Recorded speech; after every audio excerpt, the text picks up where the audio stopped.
Magandang umaga po sa ating lahat, mga kapatid. Magandang umaga po, Father Vic. Araw ng Lunes sa unang linggo ng Kwaresma. Sa ating pananalangin sa pasimula ng misa, sinasabi natin sa Ama na ipagkaloob sa atin ang biyaya na muling makabalik sa kanyang piling. So ito yung dinasal kanina sa pasimula at napakagandang pagnilayan at dasalin sapagkat sa ating pagsisikap na maglakbay patungo sa ating Panginoon, alam natin na may mga pagkakataon na tayo ay bumabagsak sa kasalanan at napapalayo sa Diyos. Ang panahon ng Kwaresma ay panahon ng pagninilay, pananalangin, pagsasakripisyo upang muli maibalik natin ang ating mga sarili sa Diyos upang matanggap natin ang biyaya ng muling pagkabuhay. Kaya ito nawa ang ating hinging biyaya sa Diyos, na tayo ay muling makabalik sa kanyang piling at sa pagbabalik sa piling at kasama ng Diyos, makita natin ang ating kapwa bilang mga kapatid kung saan si Jesus ay nananahan sa kanila. Yan yung napakagandang ipinapaalaala sa atin ng ating Ebanghelyo. Ang makita si Jesus sa bawat isa, lalo na sa mga higit na nangangailangan. At hindi ito madali. Napakahirap tignan at hanapin si Jesus sa isang tao na sinasabing higit na nangangailangan pero gumagawa naman ng hindi maganda. Halimbawa, paano natin makikita si Jesus sa isang kapatid na nagsisimba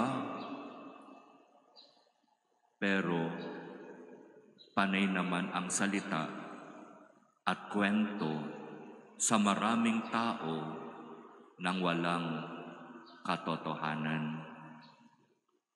Papaano natin sisikaping makita at matagpuan si Jesus sa isang tao na palagi niyang nasa simbahan, kinukuha naman ang mga gamit ng simbahan katulad ng rosaryo, ng mga bulaklak, ng mga kung ano-anong makukuha at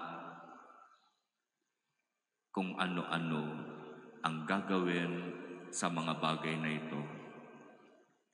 Pero ganoon pa man, malinaw ang paalaala ng Ebanghelyo. Sa panahong ito ng Kwaresma, sikapin nating makita at matagpuan si Jesus sa ating kapwa, lalo na silang mga nangangailangan. Kung may mga pagkakataon na katulad ng ibinigay kong halimbawa na may mga tao na sadyang wala sa hustong isip, kung may magagawa tayo para sila ay matulungan, iyon ang sikapin nating gawin. Nito lang nakaraang Biyernes, meron na namang kapatid na nandyan sa labas palagi, nasa kolumbaryo, nasa waiting shed. At sinabihan ko yung ating kasama sa opisina, pwede bang pakitanong mo sa barangay kung magagawa ng paraan? Kasi ang report at personal ko rin namang nakita, halos ito na yung ginagawa niyang tahanan. Nandyan lang sa palagi sa labas, humihingi ng pagkain sa mga nakaburol dyan natutulog sa waiting shed. At yung isang kasama natin, kapag walang pagkain na ibinibigay dito sa mga nakaburol, kumukuha ng pagkain sa kusina at binibigyan ng pagkain. Kaya sabi ko, hindi pwedeng ganoon kasi kailangan kung saan siya nakatira, doon siya ibalik. At kung hindi siya maaalagaan doon at papayag yung mga kasama sa bahay, siya ay dadalhin sa home for the aged.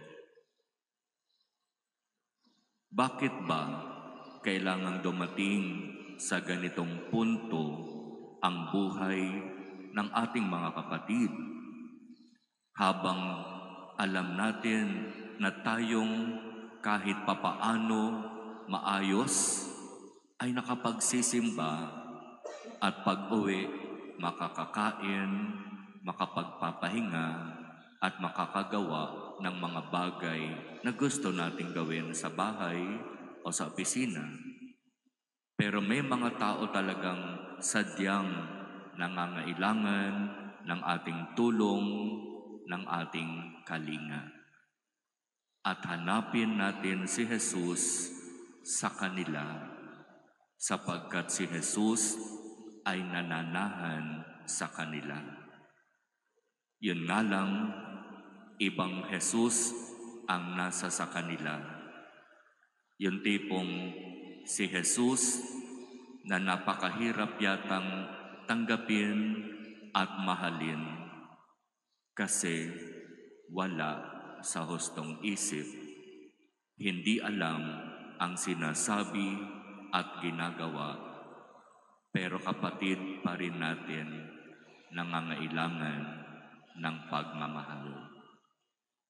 Kapag ito ang gagawin natin ngayong panahon ng Kwaresma at sa buong buhay natin, na tunay tayong magpapahalaga, magmamahal at magmamalasakit sa kapwa, lalo na sa mga nangangailangan, malinaw ang mensahe ng Panginoon. Ano mang ginawa mo sa pinakamaliit mong mga kapatid, iyon ay sa akin mo ginawa. At dahil ginawa mo yan, halika, pumasok ka sa aking kaharian.